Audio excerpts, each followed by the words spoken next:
delighted, Kevin, to have you spend a few minutes with me and to hang out with me on Huddle Up. And as I was explaining to Kevin earlier, Huddle Up is really just that. It's a sports concept that says, listen, get off the pitch, get off the field. Let's get you the information that you need so that you can get back on and win the game. And so that's where the concept of the huddle comes in. And so I'm really delighted to have this opportunity at the beginning of the year to really spend some time with you and to find out from you what it is that has contributed to your success. What are some of the lessons that you're learning and that you're continuing to learn? What are some of the things that excites you? And for anyone that is probably sitting and wondering, why should I pay attention to math? I'm going to put myself in that category, Kevin. You're going to hear about my issues with math.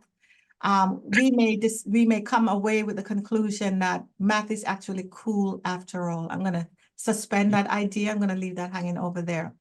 So before we get started, I like to ask questions that are just fun. So Kevin, what's your favorite cup match team? Oh, Somerset, of course. No doubt. For anyone that's listening, I'm actually wearing kind of a blue today. And it's because I really wanted to really make it very clear that the best team is St. George's, which is in the eastern side of the island. But because it's my show, I can actually say that. But out of just being a wonderful host, I'm going to default and say, Somerset, they are a worthy competitor. And let's just leave it at that. It doesn't say anything about Kevin's character. But some people have to win, some people have to lose, and it's okay. All right, we just finished the holidays. And I know that in Bermuda, we have certain dishes that we love. What is your favorite meal or dish or that you like to have at Christmas time that makes you feel like you're home in Bermuda? Oh, for me, it would be a mix of the ham, the turkey, cassava pie, maybe some mac and cheese, the stuffing. That's the go-to plates at Christmas for sure. I really appreciate it that it's all of them. It's really hard to pick that one thing. Yeah. Because it's all of them together that ignites this wonderful feeling of happiness, right? Yeah, exactly. And so I absolutely appreciate that. But again, thank you for being here. And I'm going to dive right into it. So tell us a little bit about yourself and what your current role is. Okay, so my name is Dr. Kevin Miners. I am a Bermudian, born and raised, and I'm currently working as a data scientist at a reinsurance company. I am a mathematician by training. I went to university for my undergraduate, master's, and PhD, all in maths. And I've recently made a switch from kind of maths in academia to data science in industry. So doing a lot of computer programming, a lot of maths as well in the real world. Okay, so I'm sitting across the screen here and full disclosure, I did pass my GCSE O-level math. I have no idea how I did that. I think out of sheer will and a lot of prayer, I passed my math. And I remember saying, it's okay. I won't need math. I just won't need math. I'm going to be a lawyer. So lawyers don't need math. We'll just hire somebody that does the math. Now that I'm an entrepreneur, actually, before I was an entrepreneur, for almost 30 years, I worked as an underwriting executive. So you know what that meant, right, Kevin? I was with numbers all the time. Mm-hmm. Right. Mm-hmm. So it came back to haunt me my entire career. And then I moved into entrepreneurship. And of course, I have to know the numbers, right? Yeah, So for sure. Can you just explain to me and all of us what makes math your thing? What makes it my thing? I think I was really lucky because I loved maths from a really young age. So when I was in year one, I got a certificate that said something like, Kevin really enjoys playing with the counting blocks. And my mom still has it somewhere in the cupboard. And so I think from a really young age, I've always loved maths. It always came to me a lot easier than other subjects. I was the one student in school that, if I didn't want to do my history homework, I would just do some maths because I really just enjoyed it so much. And so yeah, it always came natural to me. I was always quite good at it. And so I just really enjoyed it. It didn't feel like school. It didn't feel like learning. It was just something fun to do, just problem solving. And I think that has carried on through university, through my PhD. And now that I'm working, my job is really around just problem solving and having the skills, the analytical ability, the logic to break down the problems, find a solution, fail, and then keep trying until it works.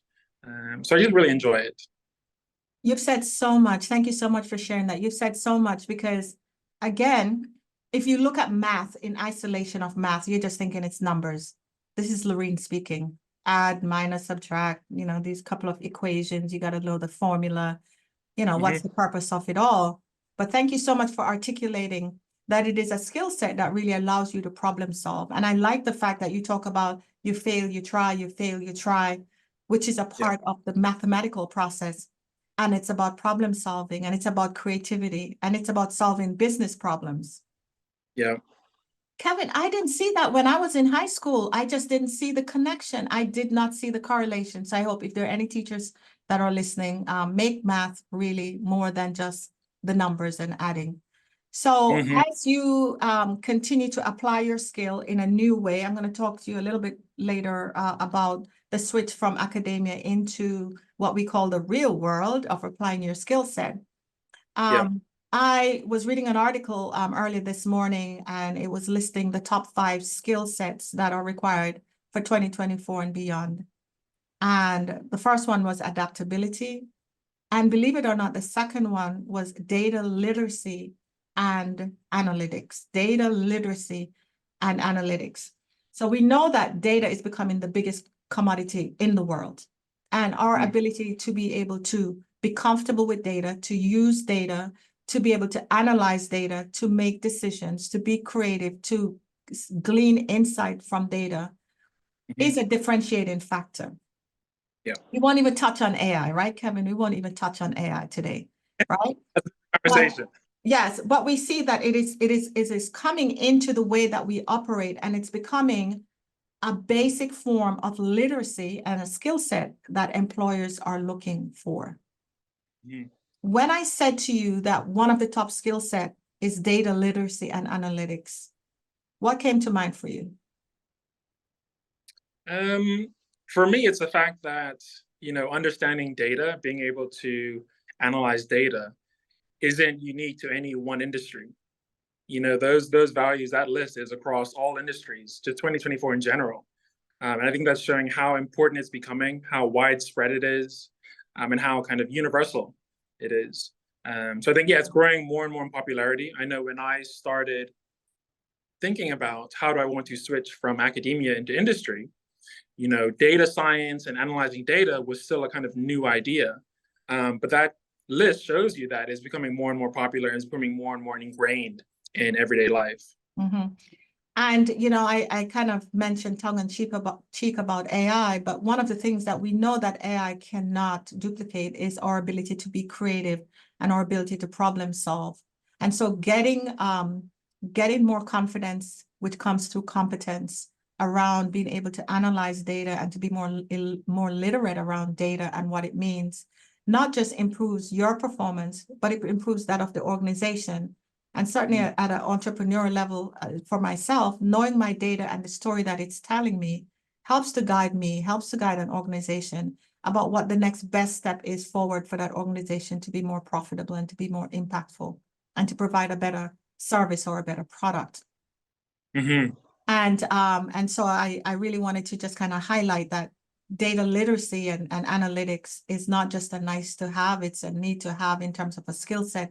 And then understanding all the platforms around that, being able to use all the different platforms and whatever the apps are, whatever the different technological advancements are, we have to become current and make sure that we're staying abreast. So how do you stay abreast of all the changes that are happening in your neck of the woods so that you can continue to not just perform at a high level, but remain current and at the edge? Yeah, it's really difficult. I think, things are changing every day. It's really an exciting time. Every time I check the news, there's a new article about the latest developments. Someone's had some major breakthrough. They've done something differently. It's improved. It's improved. So yeah, it's really difficult. It's really difficult. I like to use all my different kind of social media platforms, following the right people, following the right conversations, watching videos, whether it's YouTube or LinkedIn, wherever you get your information from. There's always some way to you see what the latest trend is, see what the latest release is. But yeah, it's very difficult. There's something new happening every day. It's one of the things that I love about the marketplace, and certainly in the insurance and the reinsurance space, it's marketplace, sorry, it's very dynamic, right? In the insurance and the reinsurance marketplace, it's very dynamic. It's constantly changing. You cannot get bored. If somebody tells me that they're bored in the market, I'm thinking, you're not reading, you're not reading, you're not reading, right? And so it's nice to hear that you are a lifelong learner. So you didn't just get your PhD and says, okay, done and dusted, tick that box. Now I'm just going to sit back and I'm just going to cruise. There's an appetite for just continual learning to make sure that you're staying at the top of your game. I'm curious, are there any other data scientists in the insurance, reinsurance space, at least locally, that you know of that looks like you? That's a great question. If there aren't many of us. I can say that for sure. There aren't many of us. So my next follow-up question, I do a lot of work in the DE&I space, is how have you fit into the space? How is it going for you? In terms of the kind of reinsurance world. Yes. You moved from Yeah. academia into industry, and you've moved into a role that, for the most part, does not have individuals that are of your background or ethnic background, or probably gender as well. And so you are somewhat the new kid on the block. How has that transition been like for you? Yeah, it's been really interesting. So the jump, firstly, from academia to industry was a big one. So the pace of the work is very different. Academia is a little bit slower. We're doing very thorough research. We're checking all the corners. We're making sure that we've cited all the different sources and seeing what's going on in the literature. Whereas in industry, it's a lot faster. We're looking at what products can we make? What are our kind of key performance indicators? What are our goals? How do we get there? So it's a very different perspective on the work. So that was a big jump for me. I think it was definitely a learning curve. I'm adjusting to the different pace, the different perspective. Also, being back in Bermuda has been really nice. So I was in academia in England, and moving back home has been really nice as well. Adjusting to the Bermudian culture, and working full time here is different as well compared to working in England. In terms of reinsurance, I've really enjoyed it. So I know that being a mathematician at a young age in Bermuda, I was always told, oh, you should become an actuary. You should go into reinsurance and become an actuary, because actuary is a lot of numbers. It's a lot of maths. And so I always had a part of me that thought, oh, maybe I'll end up in reinsurance one day. And so I didn't go the actuarial route, but I kind of went the data science route. So it took a different path, but still ended up in reinsurance. So it's been really nice to use my maths, use my computer programming in an industry that's so popular and kind of well established on the island. So yeah, I've really enjoyed it. That's fantastic. So I have two follow-up questions before I forget. One was, what has been most wonderful for you to be back home in Bermuda and working in one of the more successful industries on the island, being able to transition your skill set in that space? And then secondly, what are some of the things that hopefully you're doing to help to inform others about what it is that you do, so that we can see more Black and brown people considering data science, mathematics as a way to serve this industry? Okay, so firstly, being back in Bermuda, I think the biggest thing is being close to family. So I moved back home in the middle of the COVID pandemic. So it was a really tough time. And so just being closer to family just made a huge difference for me. Yes. Quality of life is really big. So No, I'd say that was, no commuting, no train strikes, no, yes, I remember those. Yeah, they can wreak havoc. yeah, it was a And tough don't time. forget about the good weather, Kevin. We have good weather here for the most part, really good weather, right? The blue skies. That's so true. Compared to England, we have incredible weather. All right, so Uh, I can definitely relate to that. So being home, being connected to family again, and just the environment is it's a beautiful place to live, and it's a beautiful place to work. Yes, I agree with you on that. yeah, for sure. And then in terms of kind of giving back and talking about my role. The great thing about being back home is that I'm so close to so many of the different, institutions that I was a part of growing up. So like my school, work academy, or maybe my basketball teams that I grew up playing on, and all these different parts of the community where I can, give back and talk about what I'm doing, talking about what I've learned being away, and just passing on the knowledge, passing on the information, so that the next generation knows, oh, Kevin did maths. He went away to university and he came back and he's got a nice job. And they can And you see, didn't have to be an actuary right away. And you're right about that. Whenever, in the work that I do now and even before, if somebody was really good at math, the number one career choice was actuary. And that's why I wanted to sit down with you, because you came to the industry in another, through another route and in another way.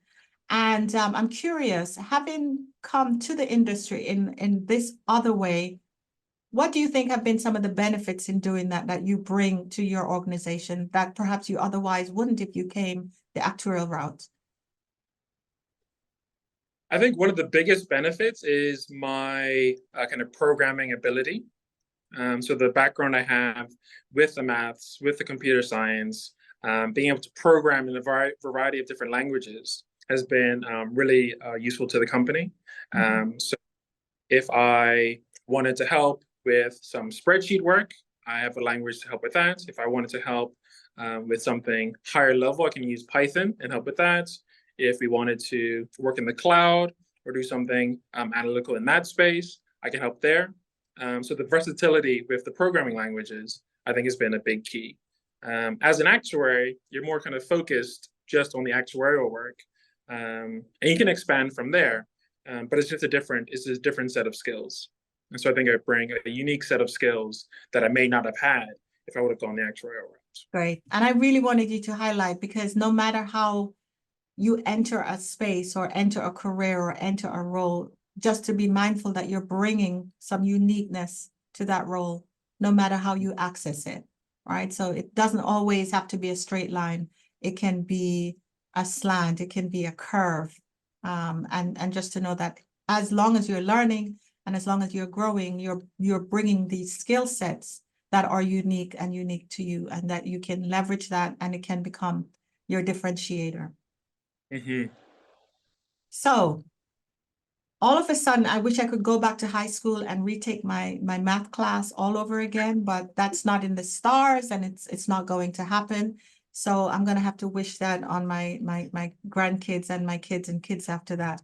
But one of the things that I really like about what you're sharing is your ability to push yourself, to use your skill set to do something in a different space. Was that scary for you to do when you decided, I'm going to come out of academia and you know what? I've been following the insurance reinsurance space. I think I have something to contribute. I'm curious, what got you to that point to realize this could be a next logical good step for me? Yeah, I mean, it was a little scary. Shifting careers, making a big jump like that is a little scary for sure. There was definitely the thought in the back of my mind, like maybe this won't work. Like maybe I won't be able to find a job in this space. Maybe I'll have to go back into academia. But I think, yeah, just being able to, present myself in a way that the reinsurance space would value. Yes. So when it comes to building your CV and the resume, just the way that you sell yourself, you can market it towards the industry you're targeting. And so I think I did a reasonable job at that, converting from the academic CV to the industry CV, which is slightly different. So I think that was really important. So yeah, it was scary. It was scary. It's a big jump. And thank you for being honest in saying that, because somebody may sit back and say, well, he has his PhD in math, he can get a job anywhere, right? But it's not, it's easier said than done, because the challenge, you said it earlier, the challenge is being able to find those transferable skills and to be able to highlight that to the potential employer, that these skill set will make a difference in their ability to succeed. Yeah. So it's being able to show how that particular skill set, not the role. And, you know, I'm so glad that we're in a time now where most organizations are moving away from looking at what role you have here and what role you're going to do here. And we're looking more at what skills do you have that we can use in our industry. And industries and organizations are looking for new sets of skills that can take them into newer places and into better profitability. And so, you know, even for organizations that may have thought, oh, wow, what do we do with these set of skills? You know, how can we harness this unique set of skills to help us as an organization move forward, is also a question that organizations should be asking themselves, so that we can have more diversity of skill set, more diversity of thought, more diversity in terms of our creativity and problem solving, et cetera, et cetera. So, yeah. And just on that point, I think one thing it'll be important for me to mention is that my first role when I joined the reinsurance industry is different from my role now. And the major difference was because that I had a certain set of skills that could be more valuable in a different space. And so if you bring the right skills, the job can find the right role for you. Thank you. And that is so important. So many times we think that our career progression goes, you know, vertically, but a lot of time it doesn't. You come in and then you get these opportunities to demonstrate what you're really great at, what you have fun doing, what's exceptional about you. And organizations, the right organization, I should say that the right organization will see that and realize, oh my gosh, we have a gem here. How can we now take that to the next level and develop this individual so that these skill sets stay with us? And, you know, we're in an era where everyone's talking about sustainability and sustainability. I believe that the way that you can sustain the talent in your organization is being able to find them, match them with what they're great at, and then just develop them, right? Now you don't have people leaving, you invest all this and then they leave a year later, etc. But you're able to engage them. Or when you find out that they're more suited for something else, you find some opportunity within an organization so that they don't have to leave, so that that investment doesn't walk out the door. And you know, and for those that are looking for opportunities, to understand that, you know, the opportunity that you may have 5 years from now may not be the one that you start with today. Because the industry is so dynamic. And, you know, I did reinsurance underwriting for almost 10 years, and I never thought I would be on the reinsurance space. I always thought I'd be on the insurance space. And then my eyes open up. So it's just having, being courageous. You know, you were courageous when you made the change from academia to come back home and move into the industry, and courageous again to consider a new role. And who knows what your role will be the next 5 or 10 years. Exactly. But being, you know, being competent, being confident, and being courageous sets you up to develop and to build that sustainable career that you desire. So as we wrap up, I don't really matter that you're from Somerset and that Somerset is your team. So I love to ask this question. What one question have I not asked that you wish I had asked you? Oh, that is a good question.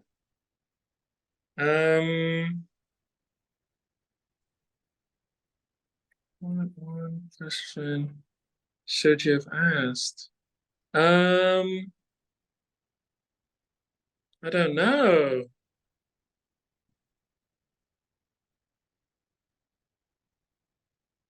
I think we've covered a lot of it. I think for me, yeah, it's a transition from academia to industry.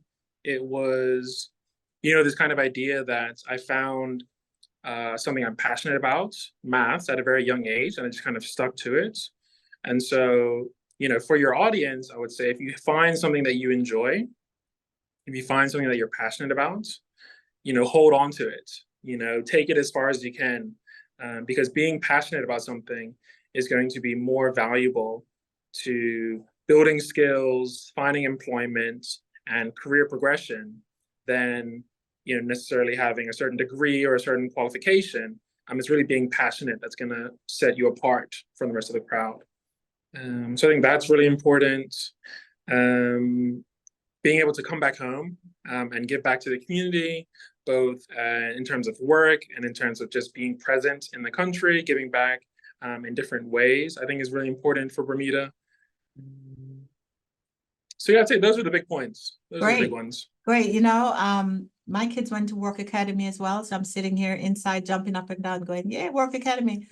It is wonderful to watch your progression and to also hear from you your focus on not just doing what you're passionate about, but being authentic about who you are and being bold enough to make those changes. And, for anyone that is listening that says, oh, I'm doing this, but I'm afraid to do this, or everybody thinks I should be doing this, you're able now to understand that you have that agency to choose what it is that you want, to choose what it is that you want to bring into that space.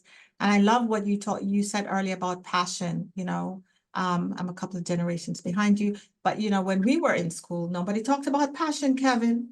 They talked about passion. It was get your A's or whatever it is, get a good degree and go out and get a good job. And by good job, they mean a job that paid well.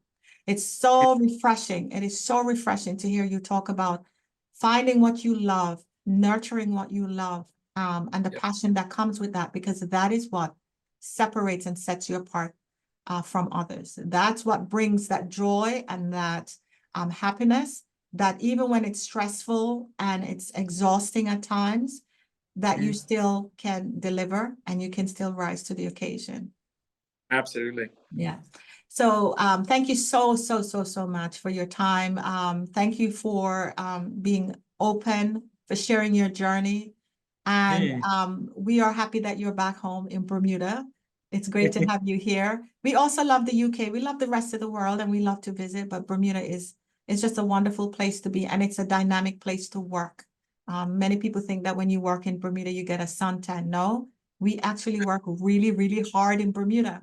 And so it's a very dynamic marketplace that you're in, and it's a marketplace that is global and it touches the world. So we thank you for your bringing your skills back home, and perhaps even for somebody like myself, reminding us that math can be fun and that we can use it. Yes, we can actually use math. We can use math in many different ways, and solving problems and being creative and being collaborative and being able to help organizations to move forward. And it's not just for the academia, and that it is aligned with our top skills, right? Our top data literacy and analytics is one of the top skills for 2024 and beyond. So thank you so much again. Thanks for sitting down with me on Huddle Up.